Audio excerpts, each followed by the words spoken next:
We all work differently. And I think it doesn't matter. No one's right or wrong. I think we both get good results the way we do it. So it's just some people might relate to the way you work and some people might relate to the way I work, and it doesn't matter.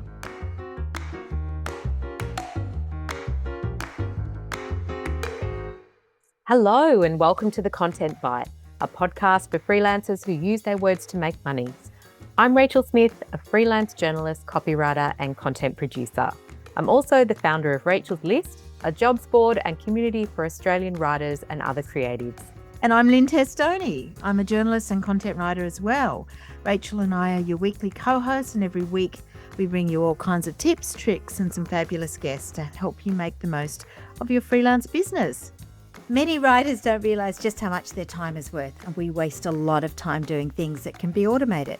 And that's why I love Rounded. It tracks invoices so I don't have to remember who is paid and who needs chasing up. Now it takes me 2 minutes to send an invoice. Gold members of Rachel's List can save 20% on any annual Rounded plan, so see the show notes for details.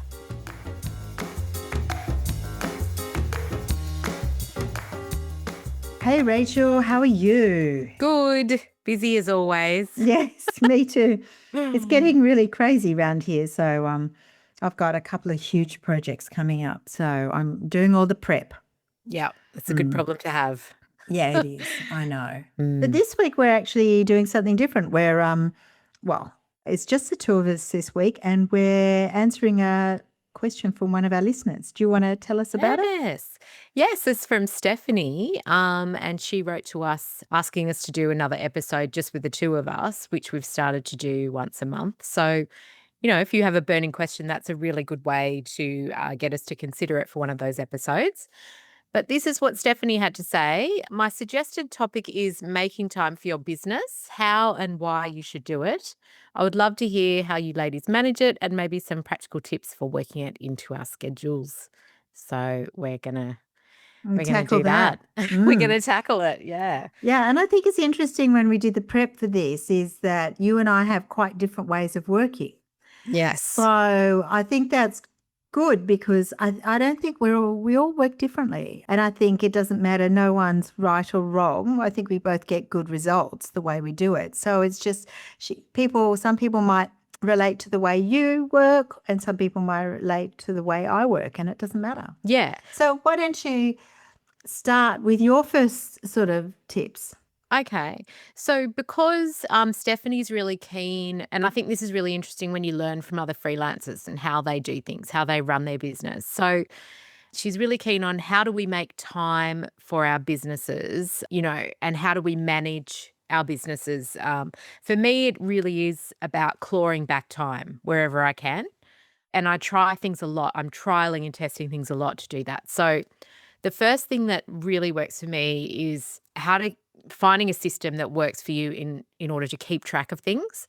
And for me, that is the mixture of a paper diary and a digital diary. So I use Creator's Friend.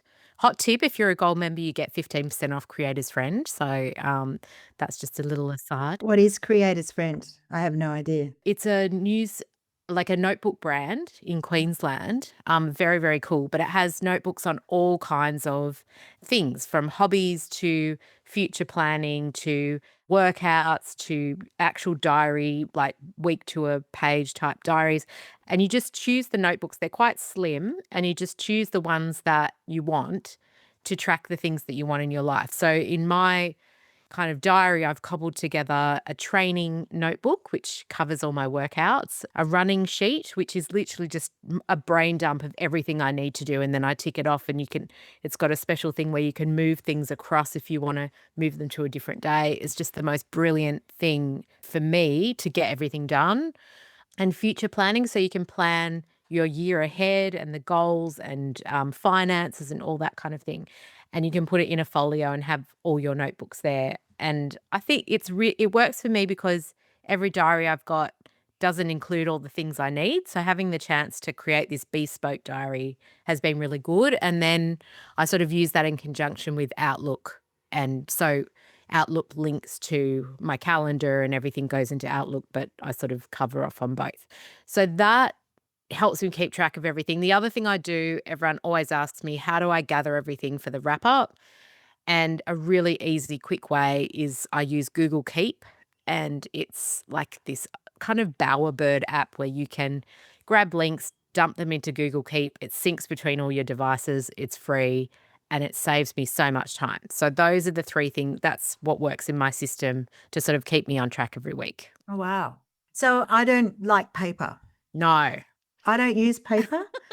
I don't even take notebooks. The other day I did a story and an interview and they were horrified I didn't have a notebook. Very paper free. I write everything in my phone. Yeah. On notes if I need to take notes or do things, and I do all my interviews on my phone or on my computer. You would love the Remarkable.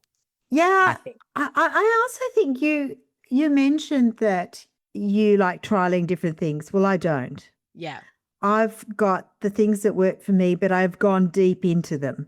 Yeah. So instead of trying lots of different projects, I keep minimizing the apps that I use. And I find that all the apps have now got extra capabilities. So I use Zoom to do a lot of my interviews.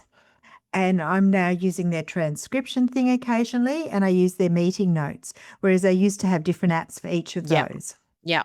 So now because I'm quite confident with Zoom, I use all the tools that they do, and I spend time.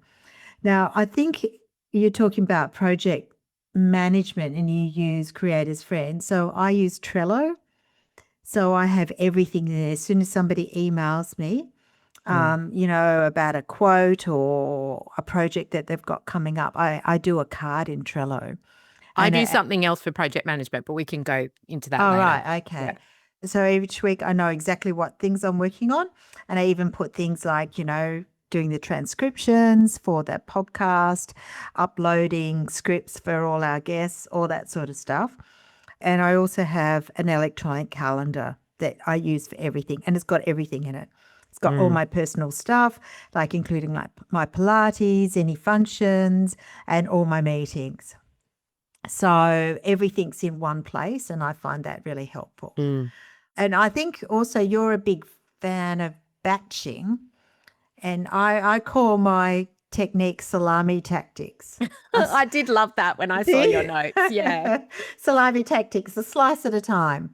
I find it hard to sit down for a period of time and do stuff. I get interrupted and things. So I'm always doing little bits at a time. Yeah. So I do a little bit of it each day, or work on my business every day, and often at the beginning of the day. I do bits and pieces. That's how I carve the time. I don't do everything. I just do something. Okay. Interesting. Yeah. Salami technique. Okay. Yeah, salami. Yeah, salami. Where'd you learn about that technique? Honestly, I can't actually remember. I've done that for like 30 years. That's been my mantra. Yep. But I have a feeling it was from the old Italian deli that I used to work at. Because, there's that Italian sort of heritage thingy. Yeah. So, yes, I think that's what it is. Somebody told me that ages ago, and I think it was the deli owner. But anyway, so that's how I work. That's what I do. And everything I do about working on my business is done in little small bits and pieces at a time, often less than 5 minutes. Yes. Okay. Oh, well, I have to say I really love Trello. So I'm kind of sad I don't use Trello anymore, because I think it's an amazing way to organize lots of information and keep track of things. And I love how you can slide cards around and move things according to what you're doing. I used to organize my projects in like the sort of files of client, but now I do it in the week, when it's due, and I move them across, I move the weeks, and then I move them into completed, waiting for approval, and invoiced, and all that sort of, and then I archive them. Yeah. Yeah. So and I used it a little bit, but then actually one of my best tips is I went onto YouTube. Yeah. And I said, how do you use Trello best? Yeah. And I got some really good videos and people doing it. And I went, that's the way I should do it. And I sat down that day and redid my Trello, and it's been amazing ever since. Wow. So you do training sometimes. Well, that's probably the only one. So you were saying you don't test out things. Yeah. Yeah. Mm. Well, I like Trello. My project management system, I started off with a spreadsheet that is actually in the shop at Rachel's Mm. List. It's a project management Mm. tracker in Google Sheets. But I've since moved because I wanted a pipeline system that went into my calendar and automated a lot more stuff. So I have Moxie, but I'll talk about that in a minute. I wanted to go back to batching because you mentioned I do a lot of batching and Mm. it's a bit similar to how you do it.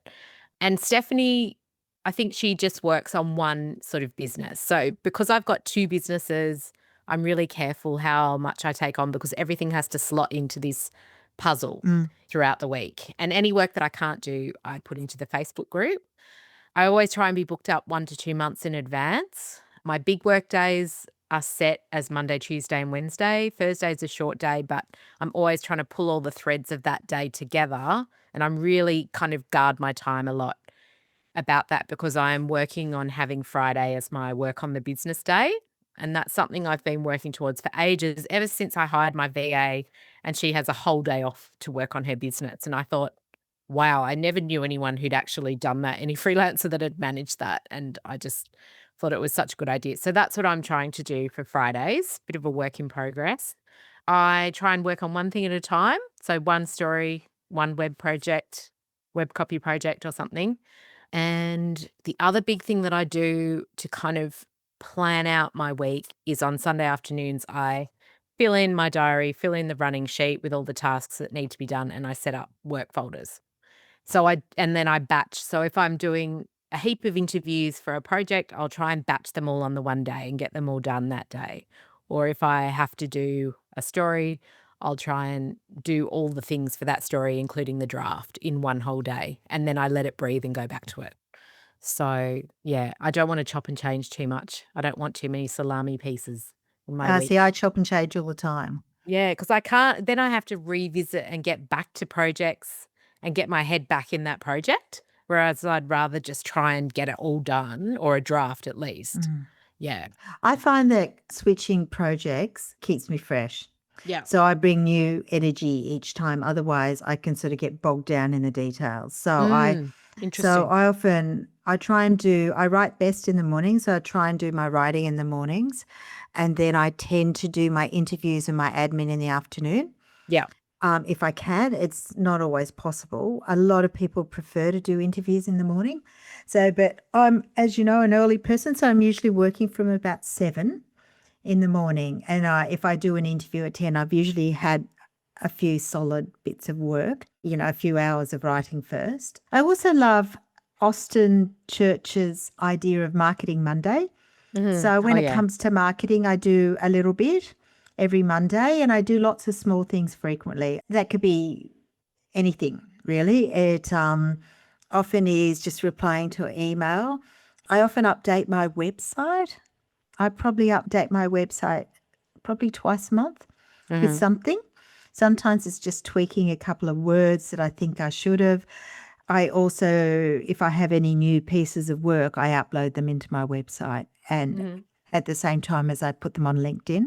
So when I've got, if I have a PDF of a story or a link to a online thing, I tend to do both. So whenever I update it on LinkedIn, I usually update it on the website. And because I'm already in there, it doesn't take much. And I might do a little comment. I open LinkedIn, have a bit of a scan, and if I see something interesting, I'll make a comment or something. So I do lots of those little bits and pieces. So I might do a big chunk of work and then I'll do some LinkedIn and then I'll go back to the story. I prefer to work on a story over as long a period as I can. Like, I reckon my best work is if I take 4 days to do a story, but I might be working on 3 stories at once. Yeah. So I tend to dip in, dip out, and then I go back, and sometimes I'm getting approval and stuff like that. Yeah. Yeah. So I do think being active, and then I might also do something, go into the Rachel's List Gold group or something and have a read of what's happening. Yeah. So I tend to be much more in and out, which I like. It keeps me fresh and that works quite well. I've always got something going and usually I probably do 3 to 4 stories a week. And I'm usually but they vary in length and complexity, really. Some might be really easy and others might. I've got one at the moment that involves 3 interviews for a small piece. Yeah. Yeah, but on Sunday I spend working on the podcast. Because you're uploading the new episode. Upload, writing a briefing. Heidi, who does our transcriptions, checking it, listening to it, writing the show notes, and all those sort of things like that. And I've been uploading to YouTube as well. Yeah. Yeah, I do think that, working on your business, setting up your business, it takes time to find out what works. So that's kind of what we're talking about today. The way that I've done that really consciously in the past couple of years is try to set up automations and hacks that bring me back time. So instead of I do still answer the phone. Obviously, I get a lot of calls from Google My Business, so I will pick up the phone if those calls come through. But generally, I try to protect my time. So I mentioned I use Moxie for project management, and I've set up the calendar so people can only book meetings with me on Tuesday and Wednesday afternoons, which is really easy to do, and it's just brilliant to have that time blocked out just in case. I've set up automations in Moxie, and I actually hired someone to help me do this because people can fill in a form on my website, go into my sales pipeline, then I can tag them appropriately. So say that they book a call with me and they become a client, I can tag them, and then they will go into an automation that creates a Google folder for them in my Google Drive. And fills it with the documents that I need and stuff to start that client project. So that's really useful. I have canned responses with which I modify, but things for proposals, things for, things that I'm constantly sending out to clients that have an attachment like my services guide.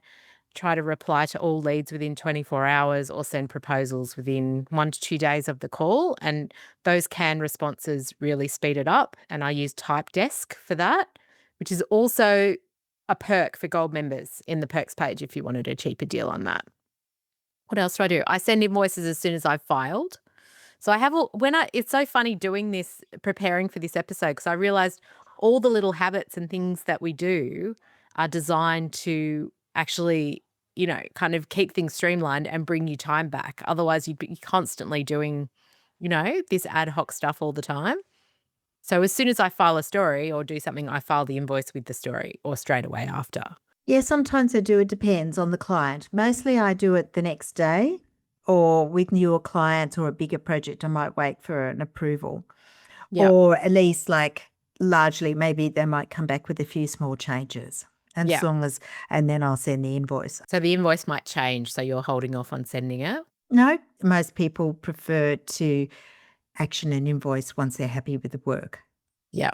Yeah. So that's what if it's like a lot of the corporates that I work for, they're not really a lot of the stuff I do, I don't get any changes back at all. Yeah. So if it's those clients, well, I just send it in and send the invoice that day or the next day, whenever I get a purchase order. Yeah. It's more like bigger clients or bigger projects that I might wait. I think that one of the differences is that I have a lot of regular clients, whereas you have a lot more project bases for newer clients. So you might do bigger projects. I do a lot more smaller regular work.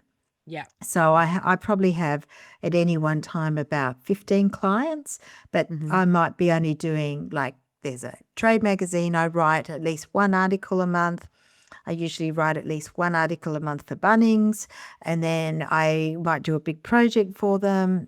And I've got a few other clients that might be seasonal. So I might do 4 blog posts at some point and then nothing for 6 months, but they're recurrent clients. Yeah. So I don't tend to bigger projects. Yeah. Yeah.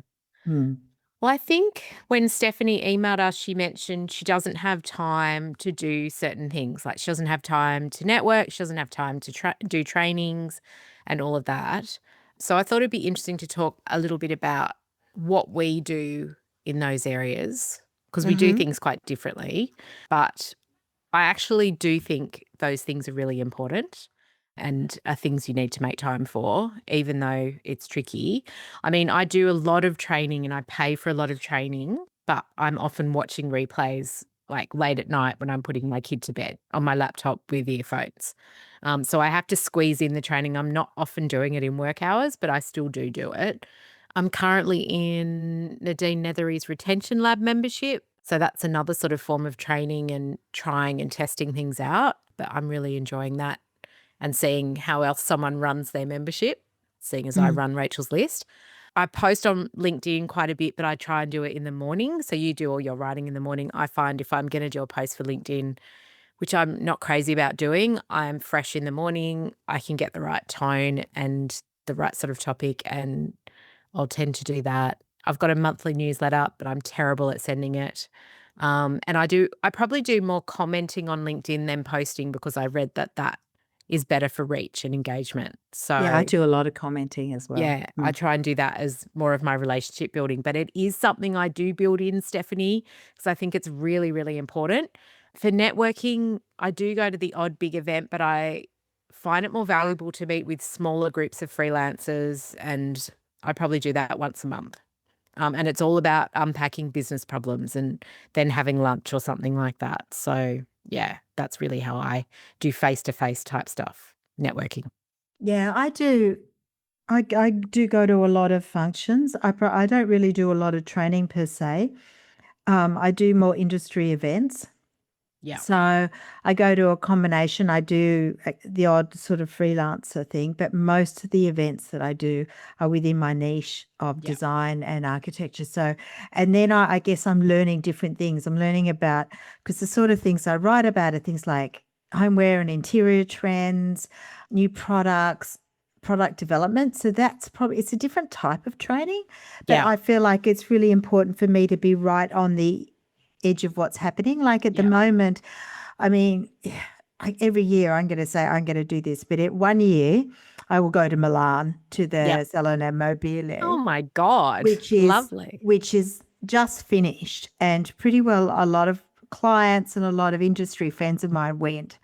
So at the moment, there's a lot of industry events with people coming back from Milan and talking about what they saw and what they Yeah. see as the upcoming trends. So I'm trying to go to a few of those if I can. Yeah. That's important. It does mean, so instead of, putting my kid to bed and watching them on the thing, I'm out chatting to people at functions. And there's a few breakfast events I go to. So I say yes to most of those things. And I think they're good for learning about the industry and learning about what's happening. And that helps inform my work. And I do feel that I also get a lot of context for stories there, like either to pitch stories or also I've met so many interior designers at these things, and I've always got stories where I need a quote from an interior designer. I have a good idea. I've already established a nice relationship with them. So it's easy for me to reach out to them. Yeah. Karen Eck, we had on the podcast ages ago, she showed me, which apparently came from Teresa Miller, the LinkedIn hack where you can connect with somebody via your phone on LinkedIn. Yeah. The little QR code there. So wherever I am, I don't pass out. I have cards, but I don't pass them out so much. But I connect with people on LinkedIn. Yeah. Yeah. And I think that helps reinforce. So if I do things on LinkedIn, people see it, and that keeps me front of mind. So I probably go to one function a week. Not Wow. always. Not always a big. Sometimes I might go to two in a week, and then I don't go for one for a while. And sometimes they're just like an hour lunch or a breakfast or something. And I think I'm lucky I'm in Sydney because a lot of them are in Sydney. So I think that's probably what I do more than networking. So it's and I do like things with writers as well, but I don't always have the time. Yeah. Yeah, I find I get more value out of industry things. Yeah. Yeah. Yeah. Yeah, it's interesting. Well, that is kind of like we've encapsulated a bit of how we work on our business and how we work, which hopefully is helpful to Stephanie, who might be listening. We haven't talked about finances. Okay. Well, I did mention a bit about invoicing. Yeah. You go deep into finances. So Well, I do think that's a really important part of running your business. Yeah, absolutely. And having some really good habits there. Otherwise, there is nothing worse. And I did it like when I first started. I've been freelancing for 10 years. I finished the year and ended up with a big tax debt. and didn't Oh, put it yeah. aside. That's a classic thing that You'll new only do that freelancers once. do. You do it once. So I do things like I use accounting software and I reconcile every day Yeah. and my invoices and stuff. And I, as you say, we talked about invoicing the day after I work. I Yeah. also put money aside out of in each invoice, 10% for GST into a Yeah. separate account, a Yeah. business account, a tax provision account. And then I also do a quarterly spreadsheet to my accountant. So any expenses, usually on my credit card, things like subscriptions to Yeah. things like Trello or whatever it is. Yeah. And then so she manually updates them. And that helps me keep a tab on my expenses. Yeah. Yeah. I think that's important. Yeah. I do similar to you, 30% into a separate account, 10% into a super account. And I transfer that over when it reaches a certain level, transfer it into super. Yeah. And I have my own business account. Well, we have a different structure because I have a company set up. Yes. So I don't put aside money for tax as such because I pay myself a salary out of my company Yeah. and that the tax goes that way. So personally, it's already taxed, if that makes sense. Yeah. Yeah. Mm. Yeah. Trying to think of what else I do. Well, obviously, I use Rounded for my freelance business. So I do keep an Similar. eye on it and how it's going and how my income goals for the month and that sort of thing. And that informs how much I hustle, I suppose. And then we mentioned invoicing. I just send my invoices pretty much straight away or the second day or the next day. And I then I try and do all my invoicing for Rachel's list on a Friday as well, if I can. All But right. yeah. Yeah. Well, I do invoicing as I go. So I pay all invoices when I receive them Oh, right. pretty Okay. well, just because I don't have a lot. I don't have as many, but I pay them all. And all Yeah. the invoices for the podcast, I pay them the same day. And then they're done. Oh, you're so good. Okay, I need to start doing that. But I get them at all different times. So in my whole batching philosophy, I batch the invoices and pay them as a batch. Yes, It but in my works for me. salami tactics thing, I Yes. do it slice at a time. I get it, I do it, and then I delete their invoice so I know it's done. Oh, wow. You delete their invoice. Yeah. Okay. Otherwise, I just would have hundreds of invoices in my inbox. Yes. Yes. Yes. And I also think I use a lot of the techniques in mail. You talked about automation, and over the time, I do work a lot of weekends. Yeah. Because I have a lot of family commitments at the moment and I do a lot of mornings Yeah. helping the family. So I tend to work most of Saturday and Sunday, Yeah. but that because I'm not working as much during the week.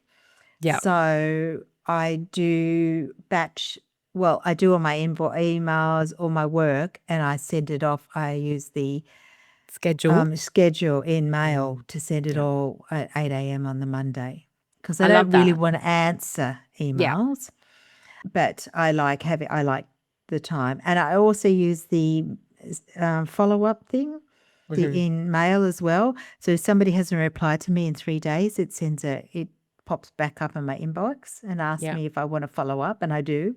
Yeah. And That's I also good. use the reminders in it. So if somebody says, we're going to do this project in, say, September, I will just say, great. And then I put a reminder on it for September and it'll pop up in my inbox in September. So I don't have to think about it in that whole time.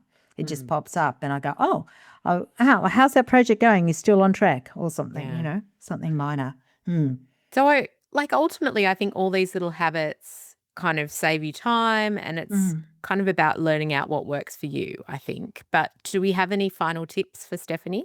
Yeah, well, I guess it's similar to what you said, that no way is perfect. As you can see, you do things certain ways, I do it there. It's about what works for you.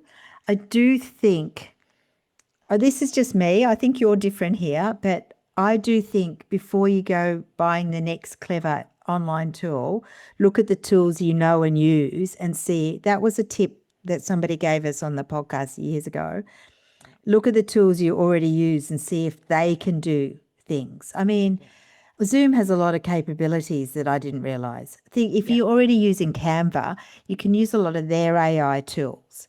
Yeah. If you're already doing it rather than going and saying, oh, I need another this. Otherwise, you end up with millions of different subscriptions and really scattered. Yeah. I think a calendar, an electronic calendar, everything I have is connected to the calendar personally. So you talked about with Moxie, people can do appointments. I use Yeah. Calendly. I don't have to pay for Calendly now because it goes through that system.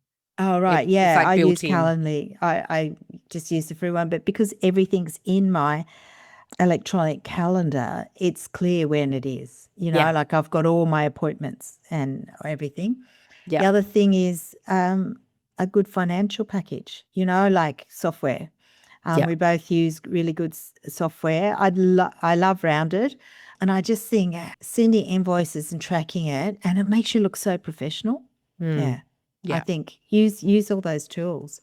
Yeah. So what are your tips for Stephanie? My tips for Stephanie, and take these with a grain of salt, Stephanie. If you are feeling like stressed out and you want to start making some changes in your business, I would choose half a day a week or half a day a fortnight and make that your business day or your half day, and get an agenda and a task list and just work through those things to start setting up some automations, blocking out some time for different things that you need to do, whether that's social media or blogging or doing a client newsletter.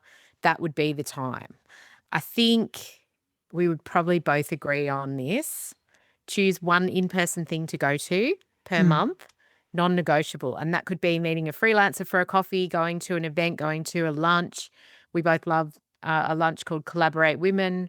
Things like that can really help expand your network, and it's great to get out of the office and you really do make connections, and building relationships is what it's all You about. also see different ways of doing things. Yeah. Like Yeah, you as do. we've said, we do different things and things a different way. And somebody will say, oh, this is a better way, Yeah. or this is a good thing to do. Yeah. And you just think, oh, or you just get stuck. And sometimes you just need to debrief. I mean, just before Totally. this, I had a close friend who'd had a really difficult meeting with a client, and she just rang to debrief and have a vent.